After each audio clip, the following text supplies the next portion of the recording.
Hello ma'am sir, मेरा नाम ऋषिकेश है। मेरा सवाल सुधा मैम आपसे है। जैसे आप तैयारी कर रहे थे, तो तैयारी के दौरान कभी-कभी स्टूडेंट्स को लगता है कि ऑप्शनल चेंज कर लें। आपने तो बहुत पहले ही डिसाइड कर लिया था कि फ़िलॉसफ़ी करना है, पर बहुत सारे स्टूडेंट्स ऐसे होते हैं जो तैयारी के दौरान बीच में लगता है कि आप ऑप्शनल को बदल लें। तो उस समय क्या करना चाहिए और क्या नहीं करना चाहिए? और फ़िलॉसफ़ी में आपका मेंस में कैसा स्कोर रहा है, इस पे थोड़ा-सा बताएँ? ऑप्शनल में तो मेरा स्कोर उतना अच्छा नहीं था। मुझे नहीं पता क्यों, वैसे मैंने अच्छी तैयारी करी थी। वैसे लास्ट टाइम से भी ऑप्शनल फ़िलॉसफ़ी में थोड़े कम मार्क्स मिल रहे थे।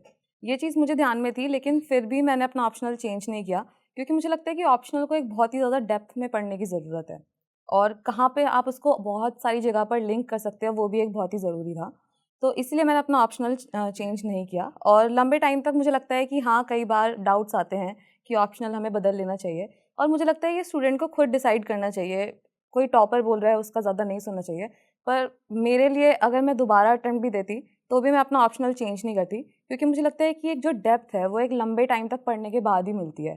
और जल्दी ऑप्शनल चेंज करने से उसमें नुकसान हो सकता है। पर अगर आप जल्दी डेप्थ में पढ़ सकते हो, तो फिर मुझे लगता है कि आपको चेंज कर लेना चाहिए। थोड़ा प्रैग्मेटिक होने की भी ज़रूरत है उसमें। हेलो एवरीवन, मेरा सवाल चंदना सर आपसे है। मैंने आपका इंस्टाग्राम देखा आते वक्त, तो उसमें मैंने देखा कि आपने बहुत सारे कंसाइज नोट्स बना रखे थे और डाला हुआ था पोस्ट करके, तो वो काफ़ी एलेबोरेटिव थे और अट्रैक्टिव भी थे देखने में।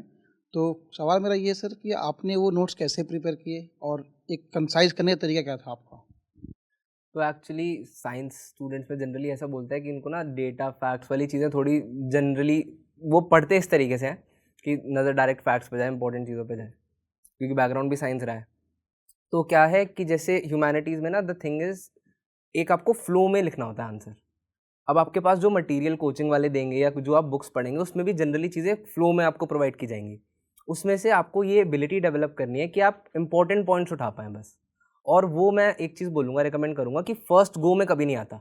आप जैसे कोई भी रिसोर्स अगर उठा रहे हैं, कोई भी बुक पढ़ रहे हैं, जैसे बिपिन चंद्रा जी की बुक है मॉडर्न हिस्ट्री की, तो अगर आप वो पढ़ेंगे ना, तो आपको फर्स्ट गो में उसमें से नोट्स नहीं बनाने, क्योंकि फर्स्ट गो में आपको लगेगा हर लाइन इंपॉर्टेंट है और हर लाइन से क्वेश्चन आ सकता है।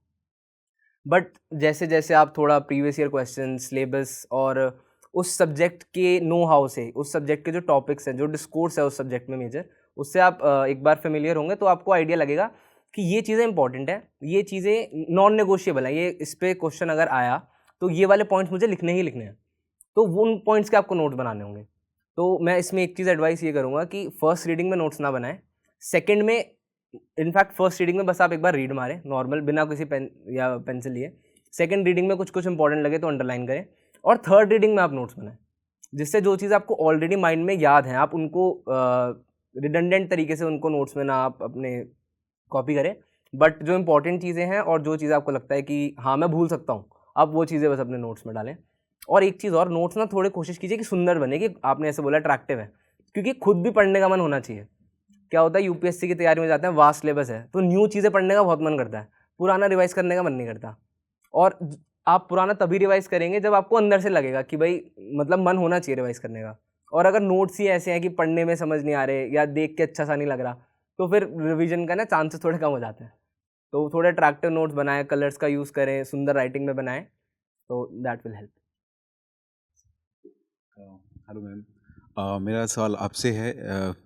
जो प्रीवियस ईयर के क्वेश्चंस होते हैं वो कितने इम्पोर्टेंट होते हैं, और जो ऑप्शनल सब्जेक्ट है वो इस एग्ज़ाम साइकिल में उसकी क्या महत्व है, उसकी क्या इम्पोर्टेंस है, थोड़ा सा इस बारे में बताएं।